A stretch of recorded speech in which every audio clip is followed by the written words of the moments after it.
L'hiver, il y a plusieurs décennies, ne ressemblait pas à celui d'aujourd'hui. Il n'y avait pas de réfrigérateur, pas de supermarché ouvert 24 heures 24, ni de service de livraison de repas. Lorsque la neige recouvrait la terre et que les légumes frais disparaissaient pendant des mois, les familles devaient s'appuyer sur la mémoire, l'expérience et des plats simples mais ingénieux pour survivre à la saison froide. Chaque plat n'était pas seulement fait pour remplir l'estomac, mais constituait un système de survie transmis de génération en génération. Vous souvenez-vous de ces plats simples mais chaleureux? In 1. Patates douces cuites dans la cendre. Avant le lever du soleil, la maison était encore calme et chaude grâce à la chaleur conservée de la nuit précédente. Sous le foyer de charbon éteint, quelques patates douces étaient enfouies dans la couche de cendre tiède toute la nuit. Elles n'étaient pas placées directement dans le feu, mais reposaient simplement dans une zone de chaleur stable, où une chaleur latente les faisait cuire lentement pendant des heures. Après une longue nuit, l'amidon de la patate se transformait progressivement en sucre naturel.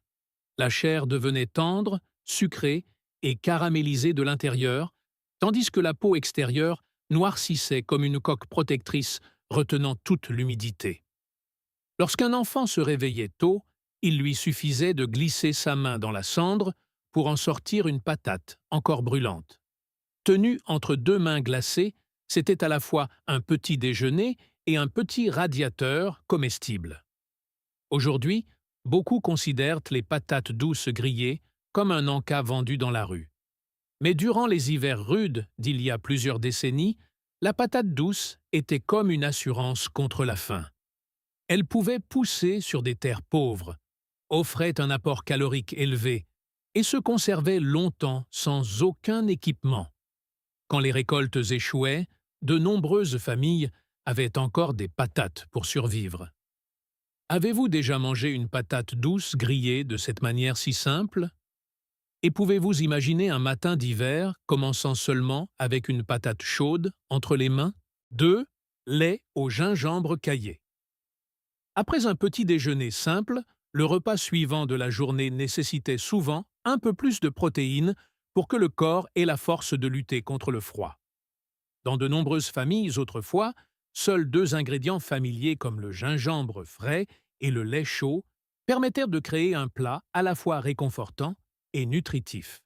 Un morceau de gingembre était finement râpé, puis pressé à travers un linge. Seules quelques cuillères de jus de gingembre légèrement trouble coulaient au fond du bol. Pendant ce temps, le lait était chauffé jusqu'à ce qu'une légère vapeur s'en dégage, sans bouillir, juste assez chaud pour qu'il soit difficile d'y laisser son doigt plus d'une seconde. Lorsque le lait chaud était versé sur le jus de gingembre, quelque chose d'étrange se produisait. Après environ 1 minute, le liquide commençait à figer en une crème souple et tremblante, comme une sorte de custard naturel. Pas besoin de remuer, pas besoin de cuire davantage. Une enzyme naturelle du gingembre découpait les protéines du lait et les forçait à se lier en un réseau lisse. Le résultat était un bol de lait caillé léger, parfumé, chaud et doté de ce piquant caractéristique du gingembre. Les jeunes enfants le mangeaient souvent avec une cuillère en bois, sentant la crème fondre progressivement dans la bouche, tandis que la chaleur du gingembre se diffusait dans la gorge. Aujourd'hui, beaucoup pensent qu'il s'agit d'une simple astuce populaire. Mais la science alimentaire moderne a confirmé que cette réaction existe réellement et ne se produit que dans une plage de température très précise.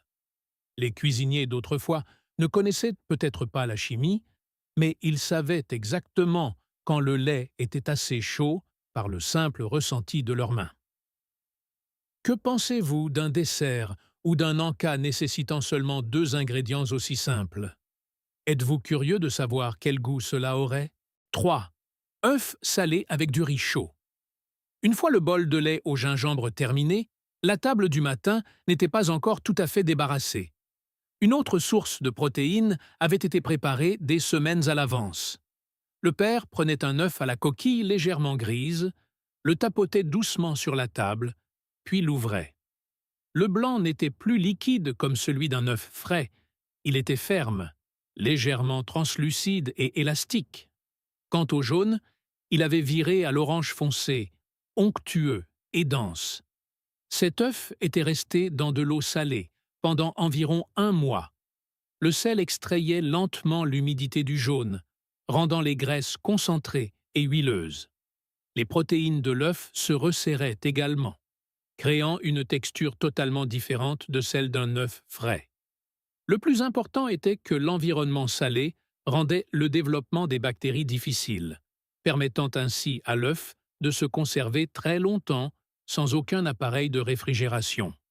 À table, le jaune d'œuf était légèrement écrasé dans un bol de riz blanc fumant.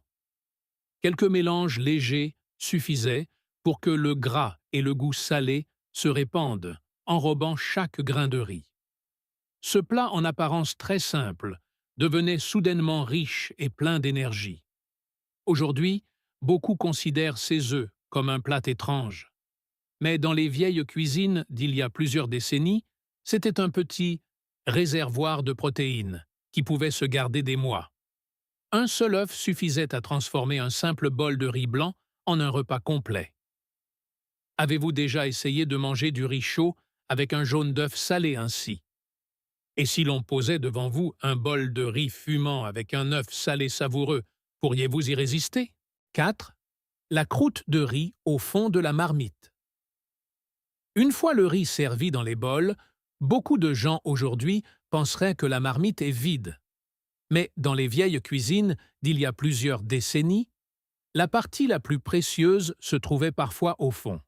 Lorsque la grand-mère grattait doucement avec une cuillère en bois le riz collé au fond de la marmite en fer chaud, une fine plaque de riz brun doré se détachait en morceaux croustillants. Pendant la cuisson, la couche de riz en contact direct avec le fond chaud de la marmite restait plus longtemps que le reste. La vapeur s'évaporait progressivement. L'amidon et les protéines du riz réagissaient ensemble, créant une odeur de grillé caractéristique et une couleur brune attrayante. La texture changeait aussi radicalement. Plus du tout mou et collant comme le riz du dessus, cette couche était croustillante, sèche et bien plus intense en goût. Les enfants attendaient souvent ce moment avec impatience. Lorsque la croûte de riz était cassée en petits morceaux, ils se disputaient la partie la plus croustillante des bords.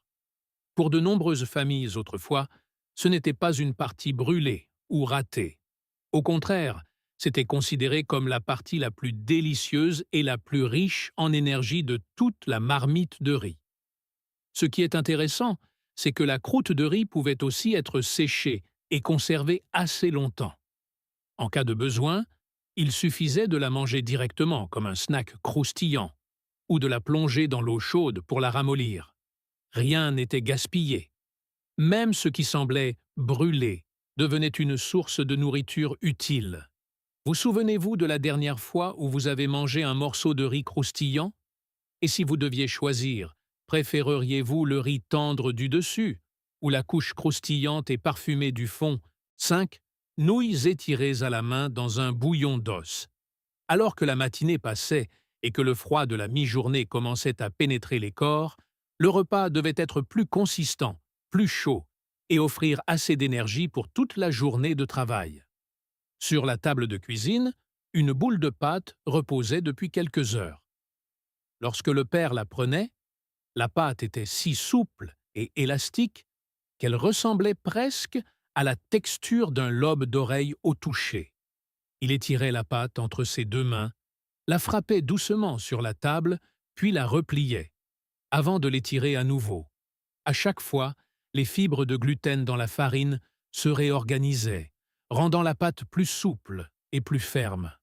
Après seulement quelques minutes, à partir d'une simple boule de pâte, il créait de longues et larges bandes de nouilles, faisant presque la longueur d'un bras.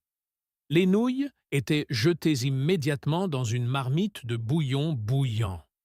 Ce bouillon avait été mijoté depuis la veille avec des os, laissant les heures extraire progressivement la gélatine et les saveurs de la moelle.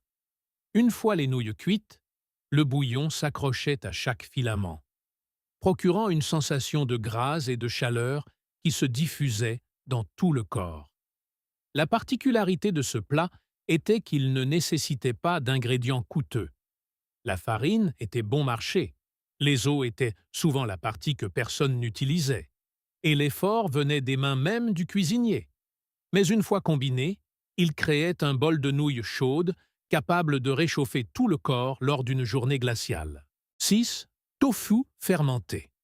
Alors que le bol de nouilles chaudes venait d'être servi, la mère ouvrait une jarre en terre cuite, placée dans un coin de la cuisine. L'odeur s'en échappait instantanément, forte et un peu âcre, pouvant faire grimacer ceux qui n'y étaient pas habitués. À l'intérieur de la jarre se trouvaient des blocs de tofu gris-blanc, mous et légèrement glissants. Ils y étaient restés pendant plusieurs semaines. Le tofu frais était initialement laissé pour que les micro-organismes naturels commencent le processus de fermentation.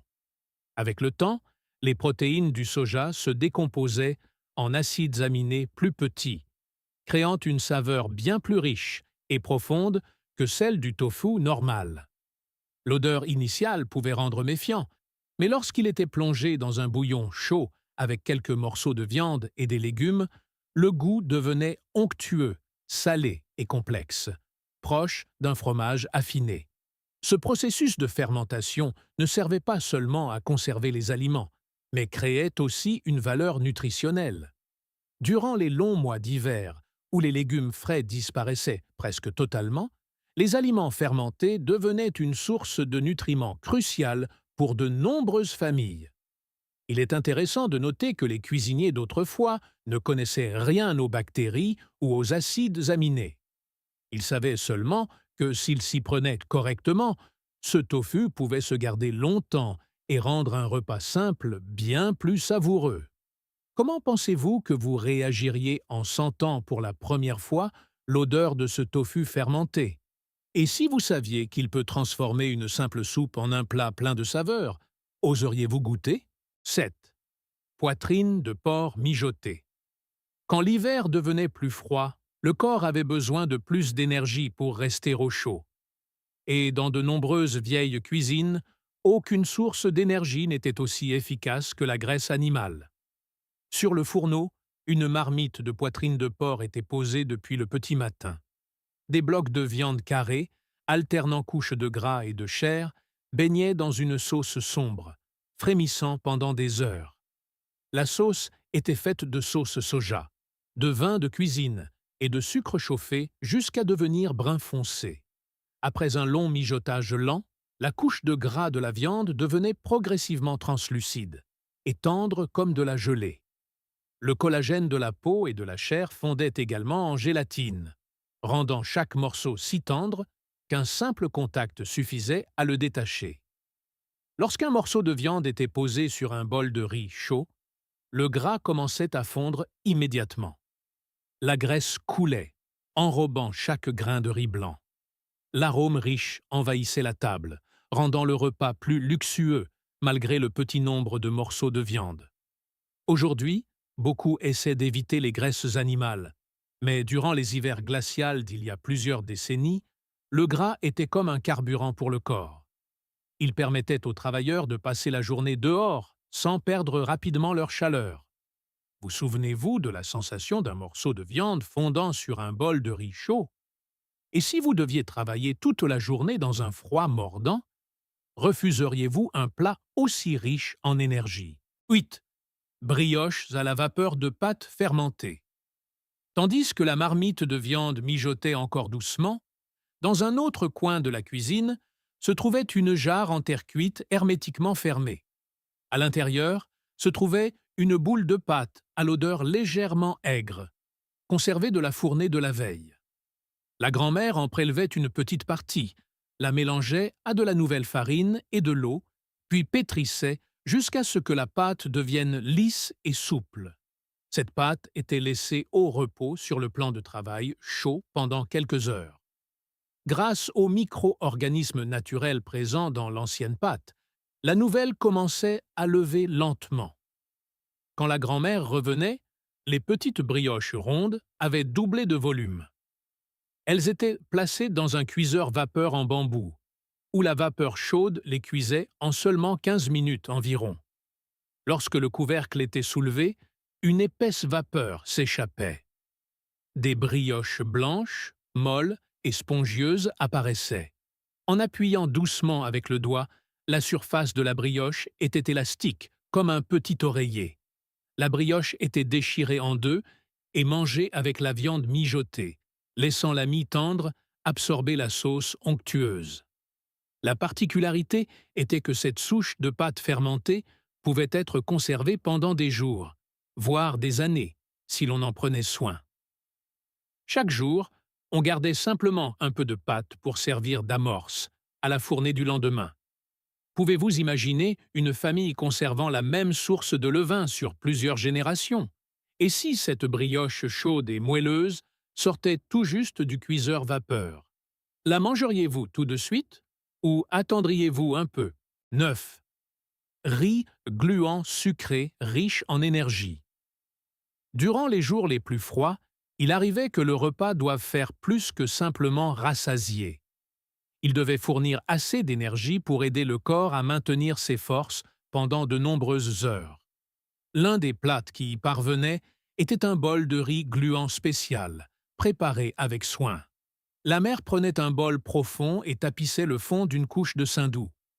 Ensuite, elle disposait des fruits secs et des graines au fond en formant un cercle, puis ajoutait par-dessus le riz gluant qui avait été trempé et cuit à la vapeur. Une fois la couche de riz gluant bien tassée, elle ajoutait encore un peu de gras avant de placer le bol entier dans le cuiseur vapeur pour près d'une heure supplémentaire. Lorsque le plat était démoulé sur une assiette, le bloc de riz gluant gardait sa forme de dôme brillant. Les grains de riz translucides et collants adhéraient les uns aux autres, tandis que les fruits secs s'étaient ramollis, ressemblant presque à de la confiture. Le gras fondait et s'infiltrait à travers chaque couche de riz, rendant chaque bouchée riche et énergétique. Aujourd'hui, beaucoup considèrent ces plats de riz sucré comme des desserts pour les occasions spéciales. Mais durant les années difficiles d'autrefois, c'était comme une bombe calorique permettant aux travailleurs d'avoir assez d'énergie pour tout un long après-midi. Que penseriez-vous si un seul bol de riz gluant comme celui-ci pouvait vous caler et vous donner la force de travailler jusqu'au soir? Et seriez-vous curieux de découvrir son goût sucré et onctueux? 10. Saucisses de viande suspendues dans la cuisine. À la fin de l'automne et au début de l'hiver, de nombreuses familles préparaient à l'avance leurs réserves de viande pour les longs mois froids à venir. L'une des méthodes courantes consistait à fabriquer des saucisses, puis à les suspendre en hauteur dans la cuisine, là où l'air sec et froid aidait la viande à sécher progressivement avec le temps. Les saucisses étaient faites de viande hachée mélangée à du sel, un peu de sucre et du vin de cuisine, puis embossées dans un boyau fin. Suspendues aux poutres de la cuisine pendant plusieurs semaines, le vent froid extrayait lentement l'humidité de la viande. La chair à l'intérieur devenait plus dense et la saveur devenait plus forte et concentrée de jour en jour. À l'heure du repas, le père n'avait qu'à décrocher un morceau de saucisse et à le couper en fines tranches. Ces tranches de viande rouge parsemées de cercles de gras blancs étaient jetées dans la marmite de riz chaud. Sous l'effet de la chaleur, le gras commençait à fondre et à imprégner chaque grain de riz, parfumant toute la marmite d'une odeur de viande.